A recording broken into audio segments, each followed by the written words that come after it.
मी 30 वर्षाची झाली होती. त्यामुळे माझ्यासोबत कोणताच मुलगा लग्न करण्यासाठी तयार होत नव्हता. जेव्हा मी 19 ते 20 वर्षाची होती तेव्हा माझ्यासाठी भरपूर स्थळे सांगून यायची. पण जसजसं माझं वय वाढत गेलं आणि मी 30 वर्षाची झाली तेव्हा माझ्यासाठी कोणतं स्थळ सांगून येत नव्हतं. माझ्यासोबत कोणीच लग्न करायला तयार होत नव्हतं. जेव्हा मला पाहुणे पाहायला यायचे आणि त्यांना कळायचं की माझं वय 30 आहे तेव्हा ते माझ्या तोंडावरच मला नकार देऊन निघून जायचे. असंच आयुष्य निघून जात होतं. माझ्या दुःखाला आता सीमा राहिली नव्हती. मी सतत दुःखी असायची. मी आता बाहेर निघायचं सोडून दिलं होतं, कारण बाहेर पडताच लोकांच्या नजरा माझ्यावर पडायच्या आणि मला त्या सहन व्हायच्या नाहीत. मी सतत माझ्या रूममध्ये स्वतःला कोंडून घ्यायची आणि एकटं राहायची. मी कोणाशीच जास्त बोलत नव्हती. एके दिवशी माझ्या आईची मैत्रीण घरी आली. ती खूप आनंदी दिसत होती. ती येताना पेढ्यांचा बॉक्स घेऊन आली होती. त्यांच्या हातात पेढ्यांचा बॉक्स बघून मी अंदाज लावला की नक्कीच कोणाचं तरी लग्न जमलं असेल आणि मला माझाच राग येऊ लागला. माझा जळफळाट होऊ लागला. पण माझ्या आईच्या मैत्रिणीने जी गोष्ट सांगितली ती गोष्ट मला आश्चर्यचकित करण्यास पुरेशी होती. ती मला व आईला म्हणाली की पूनमसाठी स्थळ आलं आहे. त्यांच्या तोंडून ही बातमी ऐकून मी त्यांना म्हटलं, मावशी, तुम्ही माझी अशी थट्टा का करत आहात? तुम्ही माझ्यासाठी एखाद्या म्हाताऱ्याचं स्थळ घेऊन आला आहात का? मी एवढी पण एरीगेरी नाही की तुम्ही माझ्यासाठी एखाद्या म्हाताऱ्याचं स्थळ आणावं. मावशीने तिच्या कपाळावर हात मारला आणि म्हणाली, अगं पूनम, असं काही नाही. मुलगा तरुण आहे आणि खूप सुंदरही आहे. तेव्हा त्यांच्या तोंडून हे वाक्य ऐकून मी म्हणाली, मावशी, तुम्ही 40 वर्षाच्या पुरुषाला माझ्यासाठी तरुणच म्हणणार? मला चांगलं माहीत आहे की तुम्ही मला म्हातारी समजत आहात. मी मावशीवर नाराज झाली. तेव्हा मावशी म्हणाल्या, अगं पूनम, असं काही नाही. तू गैरसमज करून घेऊ नकोस. मी ज्या मुलाचं स्थळ तुझ्यासाठी आणलं आहे तो मुलगा तर फक्त 25 वर्षाचा आहे. मावशीच्या तोंडून हे वाक्य ऐकून मला शॉक लागल्यासारखं झालं. मी मावशीला विचारलं, मावशी, शुद्धीत तर आहेस ना? माझ्यासोबत 25 वर्षाचा मुलगा लग्न का करेल? माझं हे असं बोलणं ऐकून मावशीने तोंडावर हात ठेवला आणि त्या म्हणाल्या, विश्वास नावाची काही गोष्ट असते की नाही? मुलगा तर तुला न बघताच तुझ्यासोबत लग्न करायला तयार आहे. मला एकामागून एक आश्चर्याचा धक्का बसत होता. मी विचार करू लागली की या जगात अजूनही असे काही मुले आहेत जे मुलीला न बघता लग्न करण्यासाठी तयार होतात. मी मावशीला विचारलं की तो मुलगा मला ओळखतो का? हा प्रश्न विचारताच त्यांच्या चेहऱ्यावरचा रंगच उडाला. त्या म्हणाल्या, नाही, मला असं वाटत नाही की तो मुलगा तुला ओळखत असेल.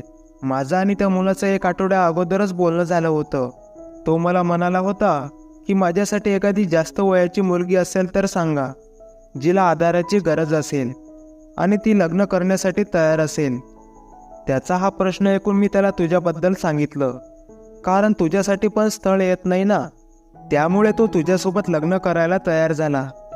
मी त्या मुलाला तुझ्याबद्दल सर्व काही खरं खरं सांगून टाकलं आहे.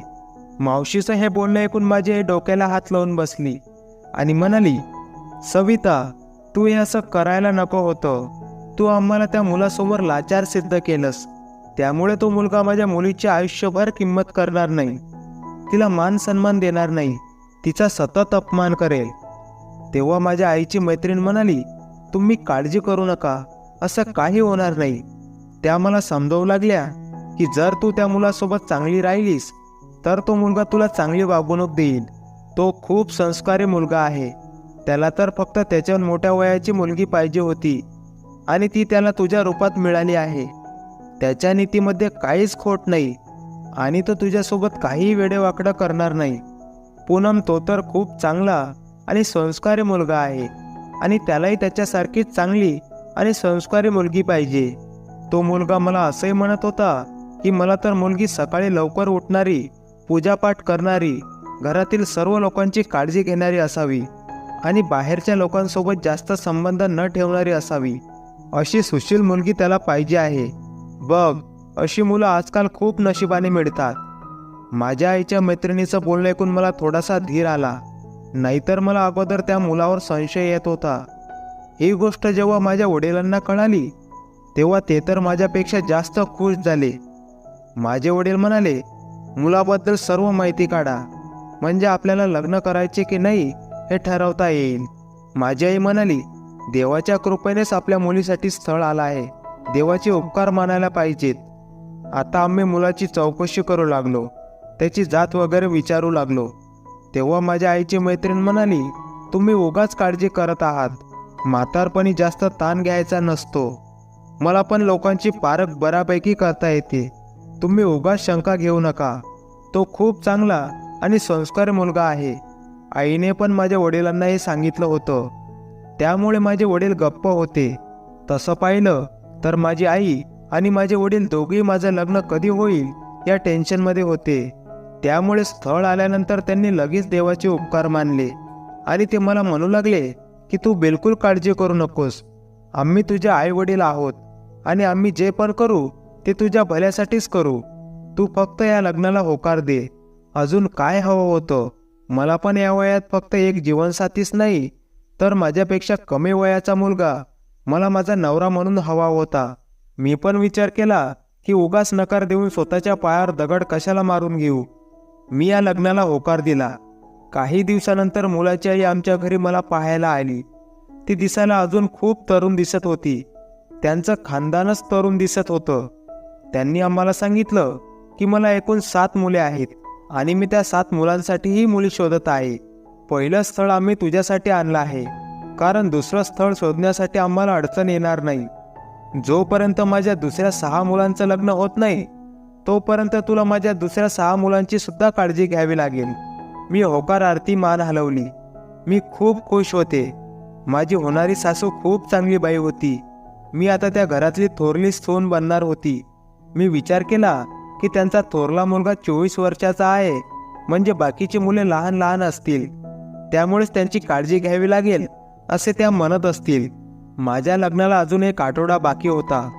तेव्हा माझे सासरचे लोक एक मोठी गाडी घेऊन आमच्या घरी आले. मी माझ्या सासूच्या सर्व मुलांना पाहून आश्चर्यचकित झाली. त्यांची सर्व मुले तरुण होती. त्यांचं वय 20 ते 22 वर्षाच्या आत होतं. कोणताच मुलगा लहान नव्हता. मी विचार केला की ही तर सर्वच तरुण मुलं आहेत. मी आईला ही गोष्ट बोलून दाखवली नव्हती, पण माझ्या डोक्यात विचार येत होता की नक्कीच काहीतरी मोठं संकट येणार आहे असं वाटत होतं. पण आईला हे सर्व सांगून मला तिला दुःखी बघायचं नव्हतं. काही दिवसानंतर ते लोक आमच्या घरी वरात घेऊन आले. तो रविवारचा दिवस होता. माझ्या लग्नाची तारीखही काढली नव्हती, तरी ते लोक अचानक वरात घेऊन आले होते. आणि या गोष्टीचा आम्ही कधी स्वप्नातही विचार केला नव्हता की हे लोक असं अचानक येतील. माझ्या आईवडिलांना खूप आश्चर्य वाटलं. माझ्या आईवडिलांना वाटू लागले की यांना एवढी घाई का झाली आहे.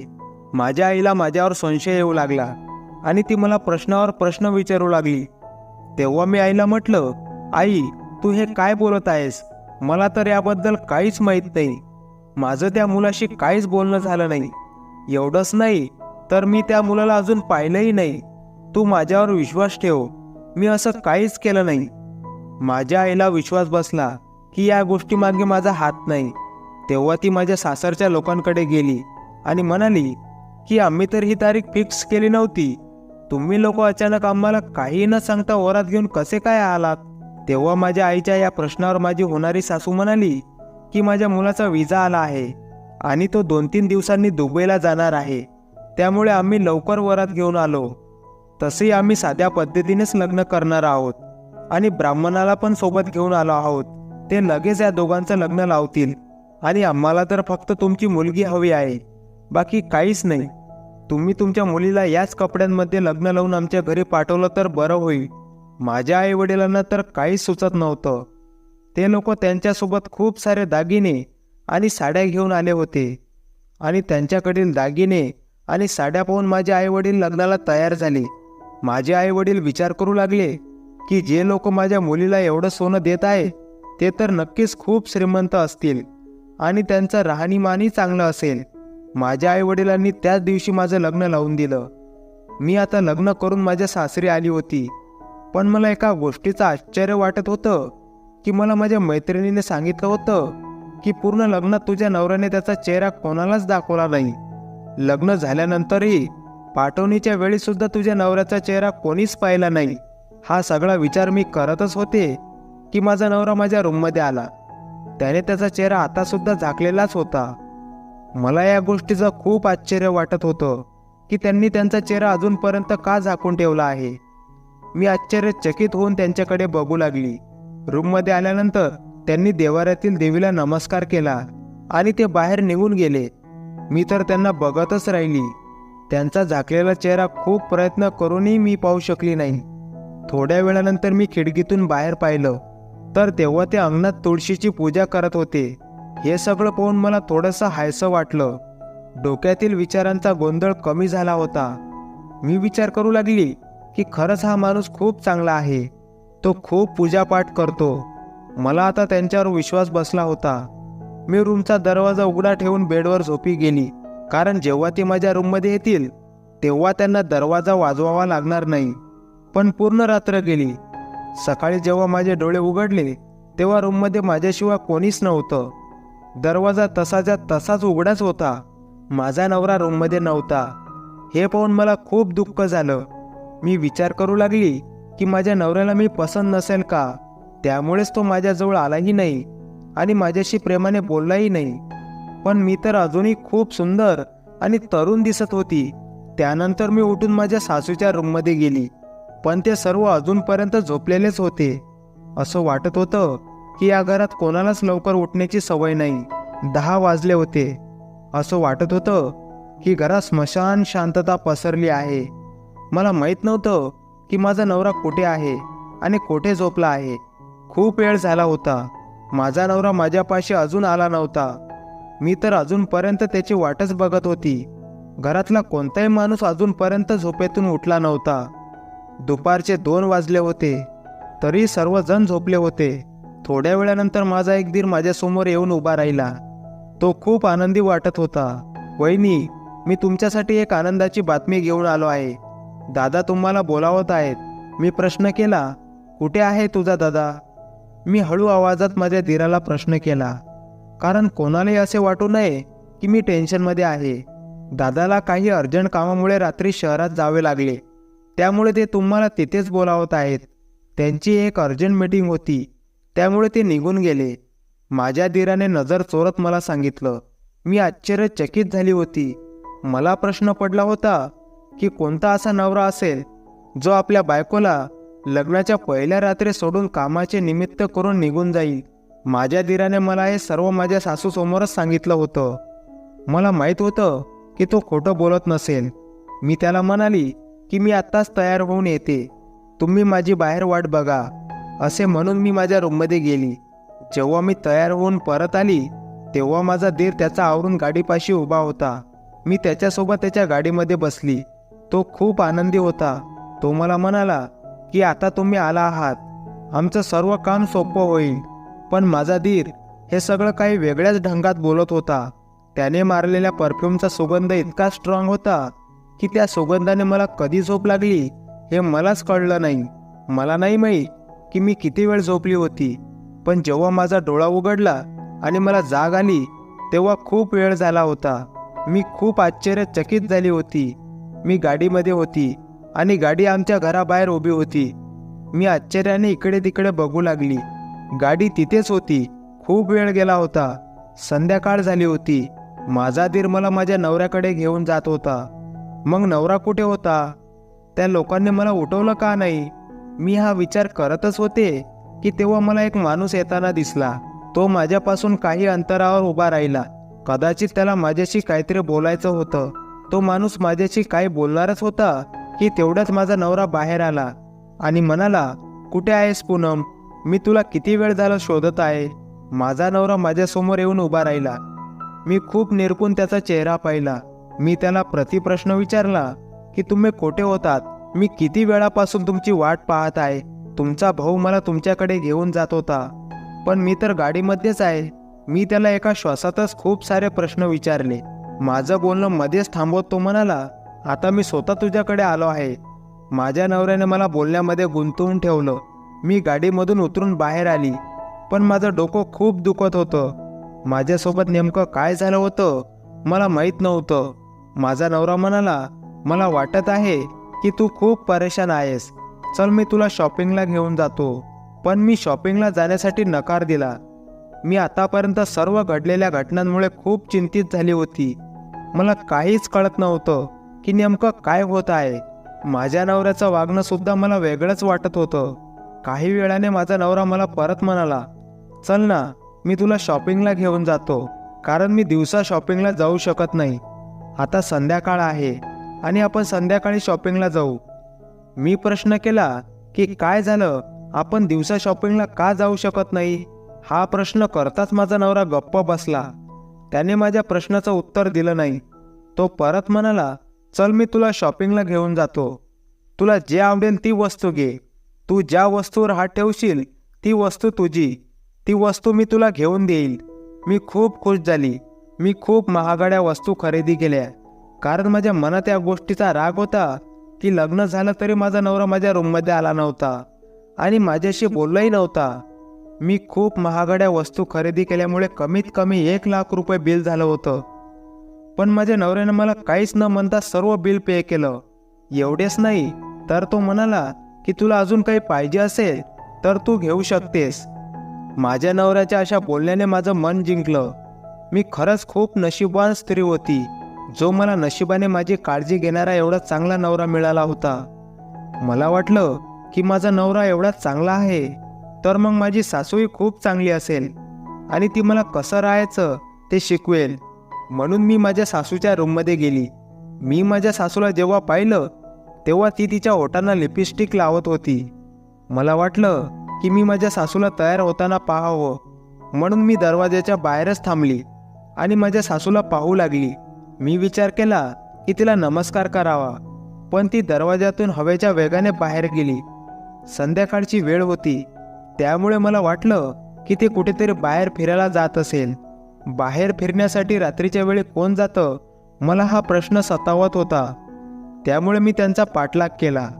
दरवाजात येऊन इकडे तिकडे न बघता त्यांनी दरवाजा बंद केला आणि बाहेर गेल्या. मी बाहेर येऊन गेटपाशी उभी राहिली आणि गेटच्या जाळीमधून बाहेर बघू लागली. बाहेर एक मोठी गाडी उभी होती, ज्यामध्ये माझी सासू बसली आणि निघून गेली. मला हा प्रश्न पडला की एवढ्या रात्री माझी सासू एवढी नटून तटून कुठे गेली असेल. मी विचार करू लागली की माझ्या नवऱ्याला या गोष्टीची कल्पना असेल का? 7 मुलांची आई असून देखील माझी सासू अशी वागत होती आणि खरंच त्यांच्या चेहऱ्यावर म्हातारी असल्याची एकही खूण नव्हती. मी विचार केला की माझी सासू तिची काळजी घेत असेल आणि मी परत माझ्या रूमकडे आली तर दरवाजा बंद होता. मी दरवाजा ठोठावला, पण तो उघडतच नव्हता. मी बाहेरच थांबली. अचानक दरवाजा उघडला. माझे 6 दीर रूममधून बाहेर आले आणि मला बघून नजर चोरू लागले. मी त्यांच्याकडे निरखून पाहू लागली. तेव्हा तो मला रागात म्हणाला, तू माझ्याकडे असं का पाहत आहेस? मी काही गुन्हेगार आहे का की तू माझ्याकडे अशा नजरेने पाहत आहेस? एवढं म्हणून तो त्याच्या भावाच्या रूममध्ये निघून गेला. मला माझ्या सासूशी बोलायचं होतं, पण ती घरी नव्हतीच. मला आता माझ्याच घरात एकटं एकटं वाटू लागलं. मी खूप घाबरली होती. मी उठून अंगणात गेली.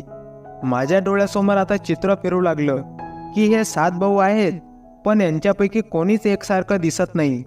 कोणी गोरं होतं तर कोणी काळं होतं तर कोणी सावळं होतं आणि माझी सासूही वयाने जास्त म्हातारी दिसत नव्हती.